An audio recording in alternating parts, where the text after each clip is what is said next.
What happened? Oh, that's hilarious. All right, we're going to start on a funny note today. Thank you, Daniel. Hello. Yeah, no, it's great. By the way, just on an aside announcement part, Daniel is officially an elder. Join the ranks of those of us now who said cringe things. Yes. Oh, awesome. Well, welcome everyone to Woven today. We're glad you're here. Just by a couple way of announcements is we have a sign-up sheet. So we have most of your names listed on. If you can just check you are here, we're going to be tracking so that John can have lunches with all of you so that we can keep up. And if you want to schedule a lunch with John, he will be here after service and would love to get that on his calendar. Just a couple other housekeeping things that I'm blanking right now. We are going to be kind of, instead of having like a Black History theme month, but we are still going to be talking about Black history, and we're going to be posting some cool stuff on the socials, and some blurbs are going to be coming out. So if you want access to that information, see Daniel after service. He will get you on all of those blasts. If not, you can see them on our socials. Flamey Grant's coming up in March, so if you're interested in going to see Flamey, see Charlie afterwards, because I think he's coordinating getting a group together for that event. So today at Woven, I get to talk with my dear friend Sarah McAfee about media and I don't know, maybe how we're all overwhelmed about it. And then next week, our dear friend Edie Moon is going to be here leading theater, and we're so excited to have Edie back. So just welcome to all of you, regardless of your race, your gender, your socioeconomic status, whether you like the Bible or not, because I don't, whether you believe in God or not, whether you call yourself Christian or not. We're going to have a debate about that in a few weeks. First Woven debate, should we call ourselves Christians? So that'll be coming down the pipeline. But you're welcome here just as you are. Now, my favorite person in the world is going to lead us in some poetry.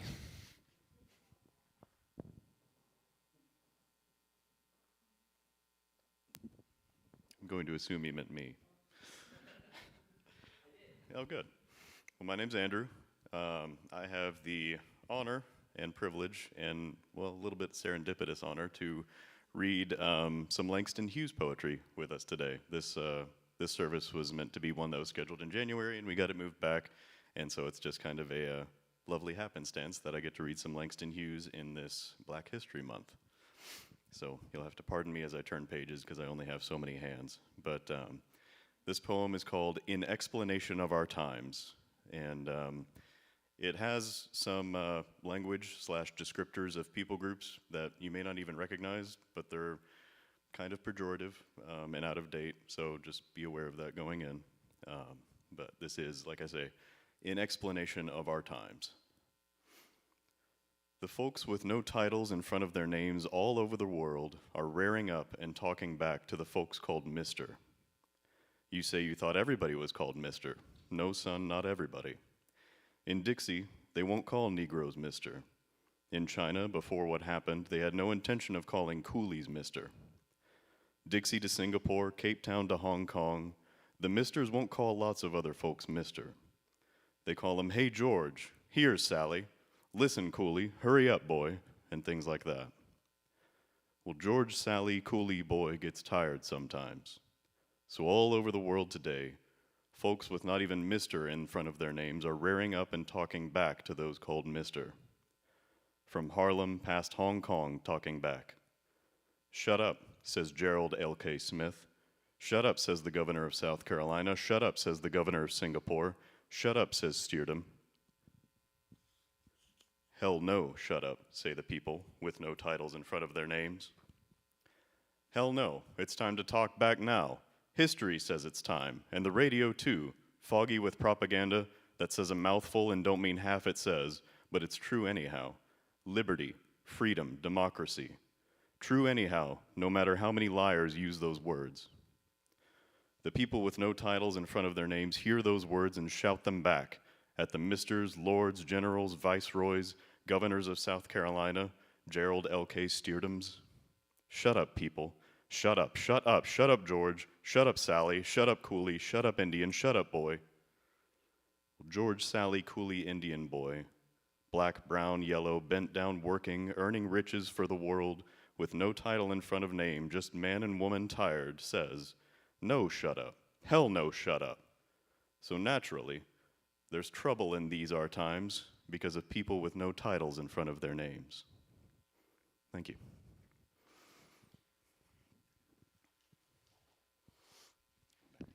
Yeah, it's very snap-worthy. Sarah, you want to join me? So welcome, Sarah McAfee, one of my favorite people.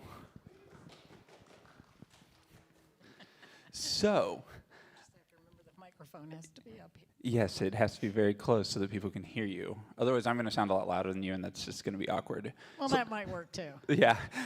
So let's address the elephant in the room. We did not color coordinate today. This was actually a happy accident. So, We got tons of comments on it.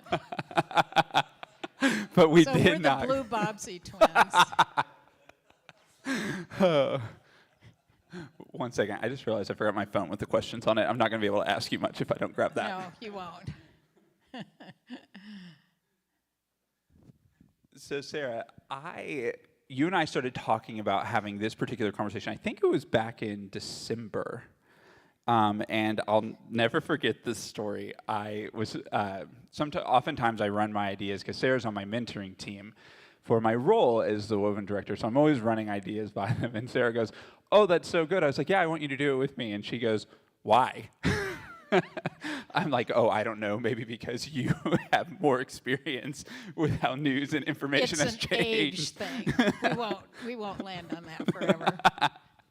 So, by way of starting, why don't you just kind of give us a picture of like how it was growing up and how you got information given to you, whether it be from your parents or in school. Like, how was that?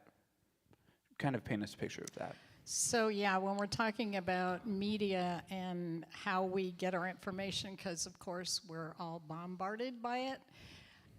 When I was growing up, we watched Walter Cronkite. Don't anybody ask who that is. I just will be so squelched. But we watched the 6 o'clock news. My parents were great at gathering around the TV, and my sister and I just sort of went along, and that's how we got our news. We read a lot in my house. My parents took the New York Times. We got Time Magazine. And so, but it was a lot more boundaried than it is now. And you had sources that, in my estimation now, were more coordinated. So you were getting a lot of the same stuff. But we were a very liberal household, so that might tell you something too. Yeah, since you referenced being a liberal household, I grew up in a conservative household. So, Yeah. But I lived in a bit of nuance because my family was liberal. My household was conservative, and my family was liberal. So I never knew what to think, is pretty much what I'm confessing. Yeah, exactly. I had a very liberal grandma, and she was not shy about Grandmas are wonderful. But my family was very, very, very conservative. I'll never forget one of my family members telling me that Ronald Reagan was the best thing for our country. I'm sure that makes you feel real good on the inside, Sarah. That's cringeworthy. So, but since you mentioned the bias angle, did you feel like that affected you growing up? Were you aware of bias? Because it's really loud today, right? Well, when you grow up in one household as opposed to another, then all truth is on your side. So everybody in the world is liberal, and that's just the true way to go. So, yeah, I didn't know. Well, my grandmother, I must say, my grandmother was a Republican, and she would sit around and she would read Time Magazine, and my dad would read Newsweek, so that was the biggest battle we had in our living room. But not really. I mean, we always were pretty conscious of what was good for other people, and that being a guiding light in my life, it's still true. I mean, that's always been good. So I take it, unlike in my house, there wasn't a lot of fighting at the dinner table over information and what was happening in the world. Not in my house. Okay. Because that is very different than how Well, mine was. I grew up in a professor's house. That's true. So I did not. So if you're in higher education, then it's all about intellectually engaging. So that's what we did. We didn't fight. We engaged intellectually. Yeah. That makes sense. Difference. But with that, you decided you were interested in history and education. So do you want to tell us a little story about how that came about? Yeah, well, my dad was a professor in English, and my sister and I both went away to college because we didn't want to compete with his reputation. And if you want to stay in liberal arts and you're not going to do English, my answer was history. My sister said sociology. So yeah, I got a 4-year in history. It's still a passion of mine. I read tons of it. I think I've got a lot of things, sort of the pieces fit together because I've done so much reading of what's gone on before. I feel as if I have a tenuous grasp of what's going on now, but I feel historically as if I probably have some foundation for not driving myself totally nuts. Well, and I want to biasly say I love this about Sarah. So we talk on a pretty regular basis, and so she's always giving me book ideas that I immediately buy on Amazon. And now my book waterlog is pretty full. Logan does the same thing to me. Yeah, exactly. So we share books, and then we talk about them just as kind of a hobby thing. So when did you in your life become aware of how media and information was really being used for propaganda? Late. When I was studying history, there was less emphasis on the research part of it, and I was not really aware of being historically critical.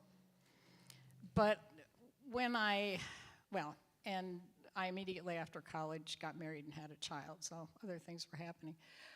But I got certification, so I have a 4-year in history, and I got certification to teach.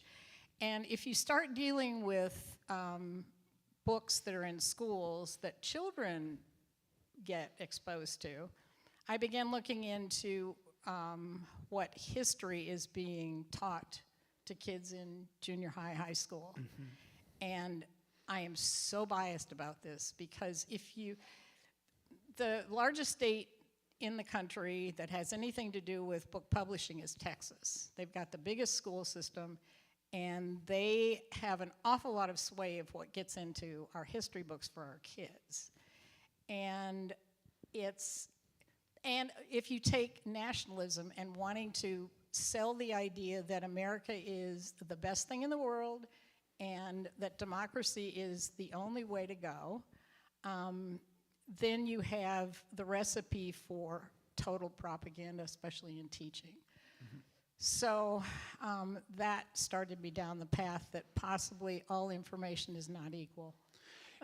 Well, and you're kind of leading into something that's not in the questions I had, but I think it's important to talk about, right? Like this can be the, to steal a John word, the slippery slope of regulation, right? Sure. A lot of regulation can be good, Sure. especially when you're talking about climate change and things. You can really make a lot of force of good. But if you regulate something like this, Yes. you can almost censor the kind of information people get access to. Yes. So in this situation, they would say, no, we're not censoring it, we're regulating it. But that's a double-edged sword in this situation, at least based upon what you were explaining to me. Well, yeah, and also because there's this slippery slope again of having young minds, and we're teaching young minds, so what are we teaching them? And there's a lot of control, I think, in the area of what gets put out as education for young people, and it comes directly from the history books. Yeah. That's my bias. Yeah, I mean, growing up in the 90s, I definitely was taught about American exceptionalism, right? Like, Yes. we were the Yes. exception to the rule. We were better. Even our mistakes weren't that bad. You find out later they were really bad. But growing up, I would have been like, I would have been able to justify it. I can tell you the most horrifying moment in my life is as we've realized that whole groups of people have been written out of history. Yeah, that's right. It suddenly dawned on me that I'd gone through 4 years of college and reading about this stuff and never asked myself the question of why we didn't have Black history. Yeah. Hello? Yeah. Yeah, you know, I mean, it's the complicated part of our founding fathers too, right? Of like, Yeah. they wanted to keep slavery. They all had slaves. They Well, had no vision for it. the economics was based on that. Yeah, exactly. Yeah. The success of it all. Yeah. Another one that's tricky, and you have a lot more experience than I do, is the subject of war. And it's important that we talk about war in this context, right? Because Christianity's really kind of hijacked it, and it's Christian nationalism in particular. You know, you've grown up around a lot of it, whether it be Vietnam, the Korean War, war on terror, war on drugs, we might add. How did that kind of shape your view growing up? When did you, because, you know, you grew up liberal, but when did it, a lot of liberals have adopted war as a necessity of life. When did that kind of flip for you? Well, I went to a Quaker college, and that's an historic peace church. So all of a sudden, and we were in the midst of the in the Vietnam War in the 60s. So I graduated in 67 from college. And here we spent 4 years being deep into peace, deep into Quakerism. And immediately after, two of these guys who graduated with me in history were sent immediately to Vietnam. And we were, it just suddenly, I mean, my dad had been drafted into World War II. He never went over, but I can remember being in the 50s and thinking, yeah, war's really the way we solve stuff. And then you go to a Quaker peace church and they're like, no, it's not. That's crazy. So that was my epiphany. That's so cool. I went to a Christian college. Where they believed in war? I don't know. I didn't really talk about it, probably at the healthy level.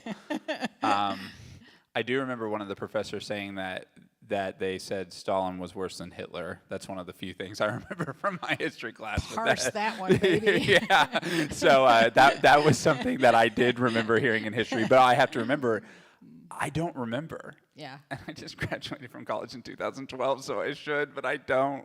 It's kind of crazy. I'm remembering from 67. Get it together. I know, right? Let's jump to talk about your and I's favorite book, the Bible, shall we? It's just our favorite. I don't like it either. I'll just put it out there. One of the things, and I think this really fits into the way we absorb information, one of the things that I have trouble with the Bible on is there's a lot of pressure on a singular book to be our singular access for information of God. And like, that's kind of a demand. It's not even an ask, it's a demand that we just go with this book. And it is funny to me, right? Because to your point about history and growing up, that was what it was so easy to go along with as a child, because it was like, no, don't you dare question the war in Iraq or the war in Afghanistan. Don't you dare question that. You know, I mean, I forget the media law that got passed, but, you know, they censored the media. They couldn't even question that war. So we were dependent upon Jon Stewart and Rosie O'Donnell, who were comedians. Like, they were like the only loud two. Like, think about it. And they were just deemed propagandists. Like, these were evil people. They're misleading you.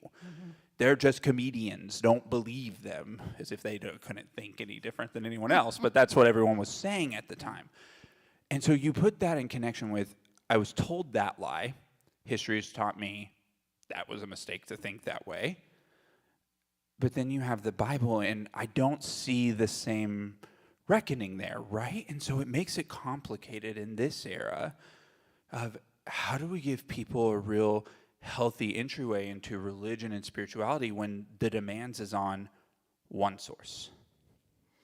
Wow, Logan. I know. Curveball. Well, I don't think that the Bible is the only source. I don't either, for the You record. know, it's a collection of books. My personal belief is it was written by a bunch of people that I wouldn't recognize in a different culture, men. So that's different from my viewpoint as a woman. And I know you and I have talked a lot about it coming out of evangelicalism. That's like the center and the core. Right? It wasn't for me. Yeah. It was just one amongst a lot of books and sources. So somewhere buried, I went to an Episcopal church. Somewhere buried in there, of course, there's all the Bible stuff that underwrites it, but that wasn't the driving force, so I didn't have to feel as if that was my only source. And your whole family went to an Episcopal church growing up, right? Right. So like that was kind of Right. your upbringing. Right. And they were, I remember, the Episcopals were quite a bit ahead of most other denominations. I remember I was a freshman in college, and coming to terms with my sexuality, I literally have a pastor looking at me when we're on a trip in England going, "You can be gay, it's great. This is 08. You can be gay, it's great." Wow. Like, this is an Asbury-sponsored event, and there's a pastor there Sacrilege. telling me, "You can be gay, it's great. It's great. Just do it." And I was like, oh, fuck no. There's no way I can do that. Like, I'll be killed here. Like, I'll never survive this time. But I remember hearing that. So the Episcopals were a lot more ahead on those conversations. Well, yeah. But when I was going, and of course I was a kid at the time, they're into a lot of ritual. So my take as a young kid was we went to church, and then we just never talked about the applicability in real life. So I was like, okay, this is good. We did, 2 hours at church, and it has nothing to do with the rest of my life. Wow. Well, that's kind of funny, right? Because the structure we're under, Beaumont, they do a lot of that. And it's still hard for me sometimes because I'm like, what are you asking me to read? That's bullshit. Like, I don't think that at all. At least we have conversations here. Yeah. Oh, right. Yeah. But there is something to that ritual aspect, and Sure. and there is something Sure. to one of the things that Beaumont does that I don't even know how to incorporate in this time is of passing peace, right? Like, we're just connecting together, different but together. Yeah. And I do think that there's a lot of beauty in that ritual stance, and that does make it bigger Yeah. than biblical literalism. Because Yeah. it would take me a long time to realize, oh yeah, Eastern people do not read the Bible the same way that Western people read it, which is different than other people, let alone all of the language problems Right. and translation issues that come up. That's why I think it's an interesting dynamic. But I did want to ask you in the sense of circling back to history in this, because I think for me that's one piece that we undersell in religion is we kind of miss that there's probably a lot of biblical history that's probably more valuable than we think, just because it's been so hijacked into something else. But I do think that at least every time I read something historical about the Bible, I'm like, that's a different way to think about that. That doesn't suck. But with history, where did you kind of see a shift where you started to feel like a positive, like it was expanding into being more open in its thinking, like Religion? No, history specifically. History. Sorry, yeah. I just think it depends upon who you read. Mm-hmm. I'm reading right now, which is kind of counter to where you're sort of going with this, The Closing of the Western Mind. Nice. Yeah, which is a following. It explains how Christianity has gotten from where it was in the beginning, so to speak, to where we are now, and how religion has been intricately interwoven with politics. So you get what the political climate is, and that then influences what religious beliefs can be, and vice versa. It's a fascinating book, and it's made me. If I weren't doubting the Bible now, it would allow me to doubt, because when I think of the Bible when I was a child, I thought, yeah, you're told it's the Word of God and it's absolutely sacrosanct, and then you realize that it's a collection of people men writing things that have been happening, and then you put into it tracing the idea that all sorts of things impact each other, such as the politics and the religion, the environment around it. It becomes less and less sacred because it's sort of, right now, it feels very made up to me. Yeah, isn't that interesting, right? Because my hardest part about circling back is I remember all the BS I was told. And so I have to get through this whole layer of fog that I've heard my entire life to be able to look at something. But that's not different than history. And what I've learned is our brains have to unteach themselves in a way that's really challenging. And it for sure goes against what our culture tells us, right? Like, our culture still promotes American exceptionalism. It still promotes that crazy city on a hill statement, right? Like, we're this biblical triumph or whatever, even though we're not in the Bible at all. Right. But if you get really, really steeped in history, so historians argue both sides of everything. I know. And which is great. And I didn't grow up with being force-fed ideology of any kind. So Right. I grew up in an environment where you were always supposed to question. And if you can question the absolute foundation of anything, why do you think that? Why do you think that? Why do you read this? Why do you think that in the Bible is so all perfect? If you grow up with that kind of an environment, then you don't have to take a lot of things seriously, and you don't get stuck in one mindset. The beauty of what I've been able to experience in my life is that people all around me have been questioning and reading and educating themselves with all different sources. You know, it's so funny you said that because John actually told me something in college multiple times. You know, the Bible speaks in half-truths. The Bible speaks in half-truths. And at the time, I was like, I'm going to take it because I really respect the person telling me this information, but my brain doesn't know how to compute said That information. Was before his conversion, then that was John? before his conversion. Yeah, no, actually, I've started recalling since you've been kicked out some of the things you told me, and I was like, how did John not You were get only kicked talking out to students. earlier? Like, yeah, but Yeah. he said it to a group of students. He said this to. It was not like it was just to Nobody me tattled? privately. No one tattled on him. Like, but what I didn't realize at the time was it started freeing my mind to not have, because, you know, I always knew the Bible was conflicting. I never had a problem with that. Like, I'm not a fundamentalist in any way, shape, or form. That never, like, that came over and it just washed right off me. I'm like, someone's like, God's a puppet master, sinners in the hand of angry God. I was like, bullshit, more bullshit, absolutely not. God's love, if you say anything counter, I'm out. I'm not doing that. The problem is though, what I didn't realize was in my brain was that it was God's love except for fill in the blank. People like myself, right? Because they hoodwinked me into thinking, well, but you can be in God's love if you behave this If way. then. Yeah, exactly. So one of my biggest problems with everything, and my problem with the trouble, and this circles into how we gain information and everything, is there's always you have to be in this status to be in. One of the things that was really deflating to me early on was I never felt good enough to obtain information because I wasn't in that crowd, right? Oh, wow. Because there's an elite structuring that says Yeah. that literally has information gaps. So people get access to information, right? So like if you're trying to make your career now obtaining news, and a lot of people I look to, they don't get the same access as CNN or MSNBC Right. or Fox or those others. They don't.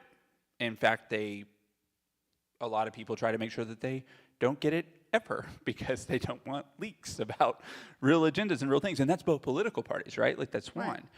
And that's kind of this, it's this hierarchical thing, right, that we're kind of obsessed with in society. One of the unique things that John's doing here at Woven that is so beautiful but is so hard is when you do everything laterally, it kind of creates inefficiencies. Like, that's the trade-off, right? Because we want to give everyone an even footing. But that's the opposite. But that allows for voice. But that allows for voice. And we want voices. I think the worst thing that's happening now is that we're cutting people out of conversations. And you just can't, if you want to talk about getting closer to the truth, you have to get lots of people in the room. Right. And you have to disagree. And you have to disagree. And you have to disagree, because that's really how you're going to get closer to that. One of my favorite parts about being here is if you put four of us in a conversation, like if we actually did a full-on debate about the Bible thing, I don't think any one of us would agree on everything, even remotely in the ballpark close, which is the opposite of what they want us to think with media and information. They want us to take the memo. Yeah. Oh, yeah. Read the memo. Well, Believe the memo. Nuance is hard. Yeah. I mean, if you stray from the word as given, then you have to really think. That's hard work. Yeah. And so you're a few years older than me, just a few. 2. It's 2 years. It's 2 years. That's it. Yeah, 2 years. That's it. But in your 2 years more than me, what made you? Because one of the things that I found so fascinating about you, and I admire so much, is you were from the first conversation we had, consuming information the same way I was, which is totally not what other people I know are doing. They're like, I get enough, and I'm like, no, you don't. But you weren't doing that. What made you want to start diving into podcasts and other things to find out information? So I decided when I was a teenager that I wasn't going to be who my mother was going to be, although I loved her and she was a lovely woman. She decided that life came to a halt at some point before she was dead. And I was just like, I'm not going to do that. I really have to keep growing and learning. So in like the early 80s, my son was getting a degree in computers, so I taught myself computers. And information is the way we get all of this new stuff and keep ourselves trained. Plus, I really like young people because they have energy. I love energy, and that is I true. have grandchildren. Oh, and then I was sitting in the living room one day, and I have 4 grandchildren, and they're all mostly grown. But my now 35-year-old granddaughter was about 15 or 16, and she's talking to me, and she's doing something with her thumbs on a device. And I go, "What are you doing?" "I'm texting." "Is that how you communicate now?" "Yes, Grandma, it is. Teach me to do that."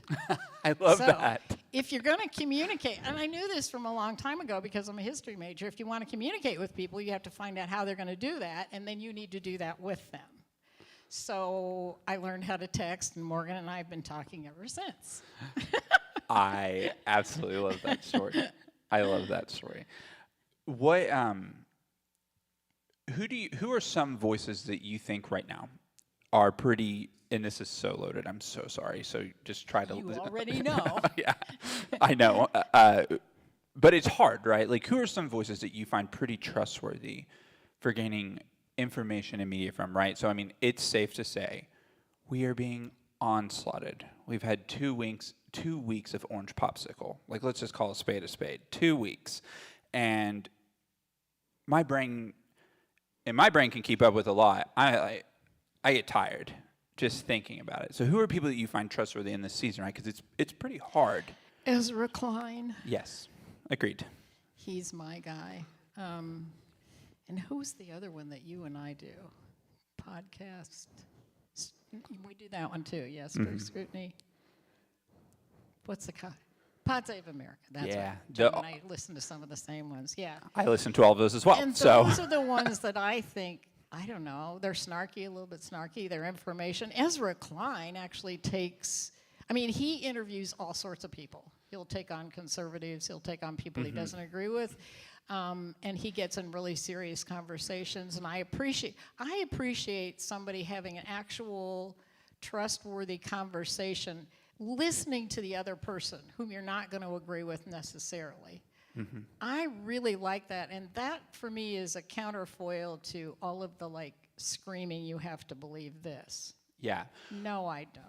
It's Wha- just loud. I wanted Sarah to give us a picture of this question because this may be a fun fact that a lot of you don't know. 8 of the 10 top podcasts are MAGA promoters, purely. Yeah. 8 of the 10.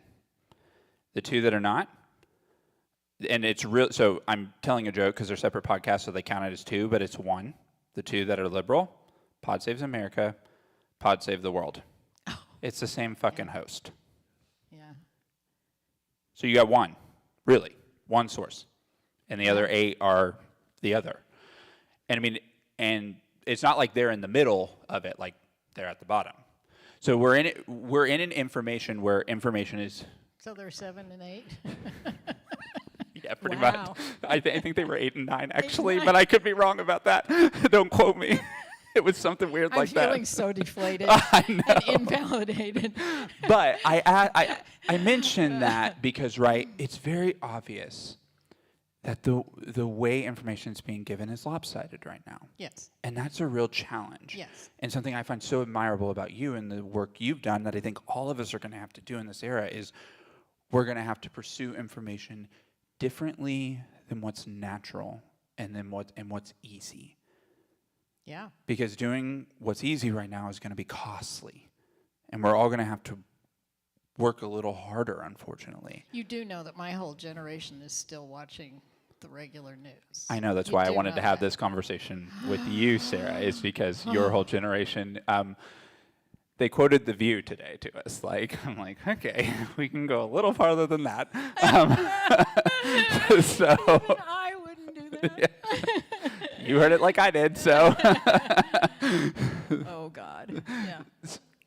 But that's kind of the challenge we're in, right? And so did you ever feel like in your life and time, right? Because thank you for suffering for all of us of going through the 80s. I was born at the end of it, and I got to miss all that propaganda. Forever grateful. Good for you. Because I was born at the end of it. I may die early and miss the rest of this shit that's going on. Please don't be morbid on me. I could really use you for this season of life. But on a, how did you all do it before, right? Because this is something I don't have a lot of history, right? I have the war piece, and really we all just had to reflect and say sorry that we missed that one. So I don't really know how people resisted, right? Because with Vietnam there was more protests. Right.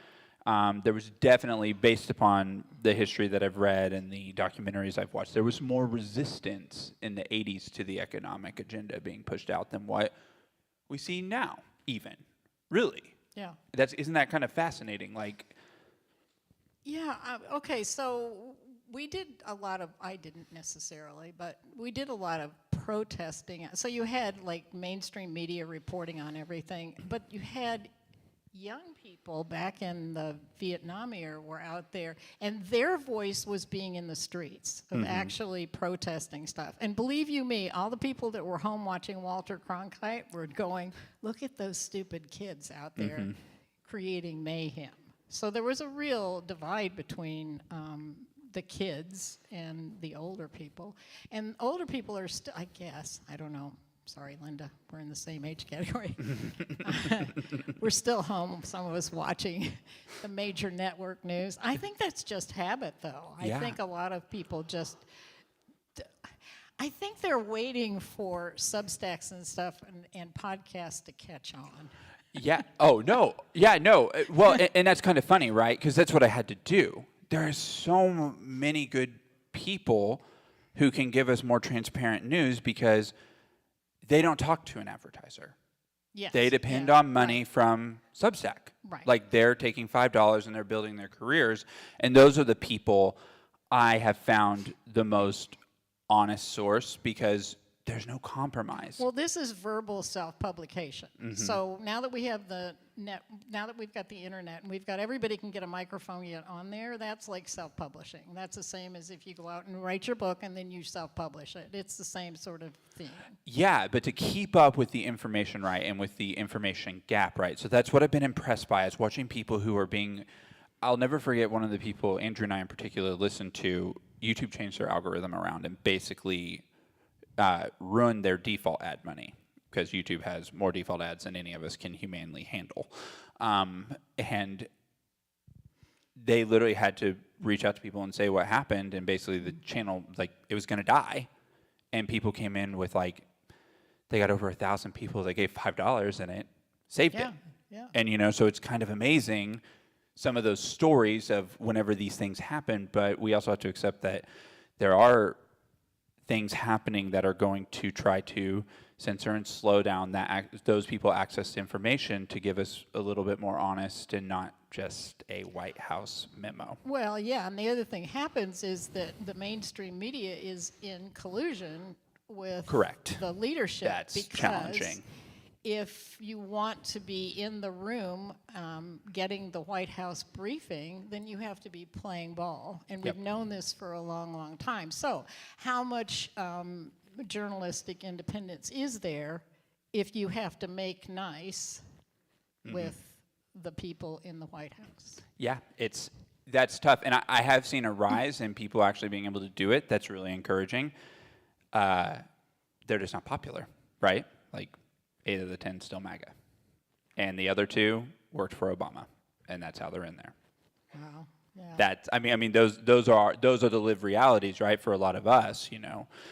Well, and there's a certain imprimatur of what's official sources. Exactly. So, you know, if you've been given your White House pass, somehow, we all just follow along with stuff like that. Yep. If you've been given the right credentials, of course, what was that based on? Oh, a whole other story. Yeah. But if you've been given credentials, then you're in and you're believable. And people quit questioning those things. So if you really want to stay in growth mode, you always keep questioning everything, which can be totally obnoxious, but Yeah, it and works. And what John really wisely said a couple years ago was just never operating out of an arrogance of a rival, like not thinking you have Right. it down. Right? There's going to Yeah. be an ever evolution of Yeah. the way your brain has to continue to work so Yeah. that you stay engaged. If you've arrived, you're dead. That's my new mantra. Yeah, you know, I don't even know if I've told you this story, and I know no one in this room knows this story, but I actually recently had to be interviewed to give someone special security clearance because I worked with them. And so I got blindsided because I got this promotion at work, and so this person comes in, it's all official, and they like wave the badge at you, and I'm like, what is happening? And so I had to give an interview for someone that has security clearance. And like, I mean, I didn't have anything bad to say, but there was like one thing I said that like they deemed questionable, and they like wouldn't write it down. They wouldn't write it down. Trespass. Exactly. So, you know, it is interesting how those vetting processes and stuff Right. works. But there's also still leaking and stuff, you know? I mean, that's how the Post leaked everything about it. Supreme Court did it. Yeah, Supreme Court did it too. Yeah. So now, this is a biggie, and this will be where we wrap it up. So faith and politics. Never talk about either one of Yeah, them. yeah. I never saw a world where they'd be so interconnected, but that ship has sailed. Let's just say it that way.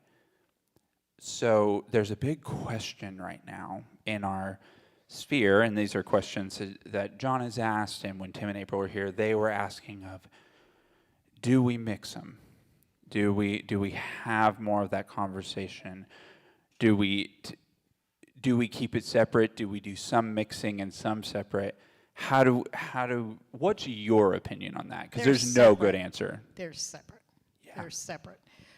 I can use my spiritual, religious, moral sense of who I am to inform how I work in this world. But when I come together with everybody else we've all got our own set of beliefs. What kind of a structure do we form in order to live together by a certain number of rules? And if you ask me, I think religion just muddies the waters. Yeah, it seems like the tactic from the other side, right? Yeah. To muddy the water, so that it is interesting. Well, you're pushing an agenda if you have a really set religious belief, and that's counter to having a communal living arrangement.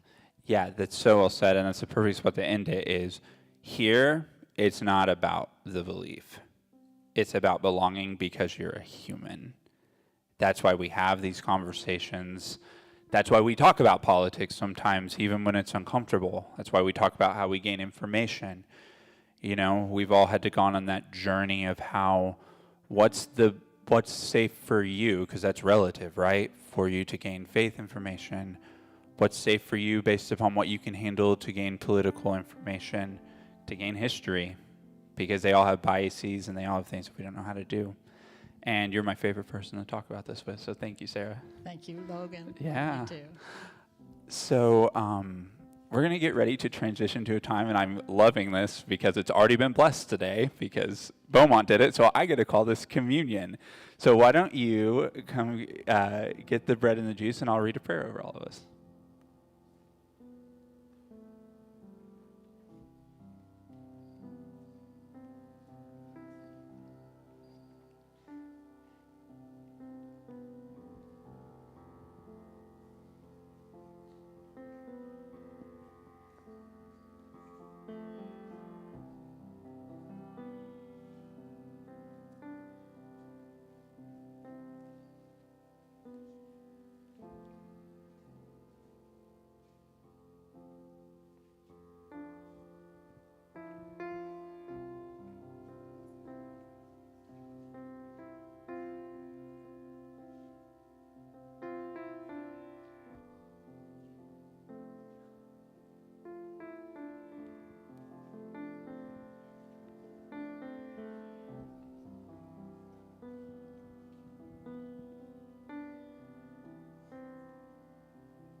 So everyone feel free to just take their elements while I read this prayer over you.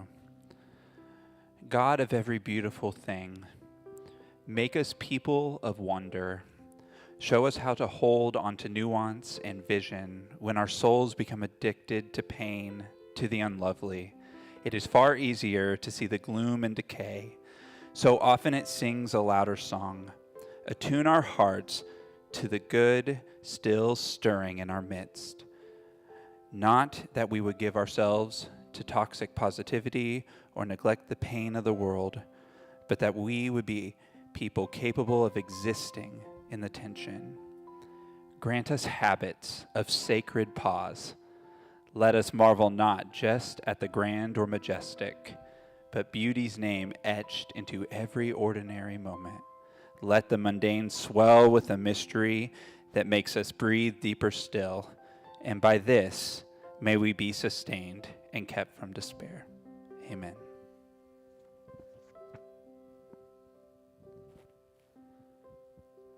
It's very good to have you all here. I'm going to end this with just a benediction in a few moments, but just a reminder to fill out the sign-up sheet and see John after service if you'd like a lunch. So may you fall in love again and again with the beautiful, and may that enchantment keep you from the captivity of despair and usher you into dreaming. In your beholding, may you become a faithful protector of every person and piece of creation, including the earth that trembles beneath your feet. Go in peace to pay attention. May it be so. We'll see you next week.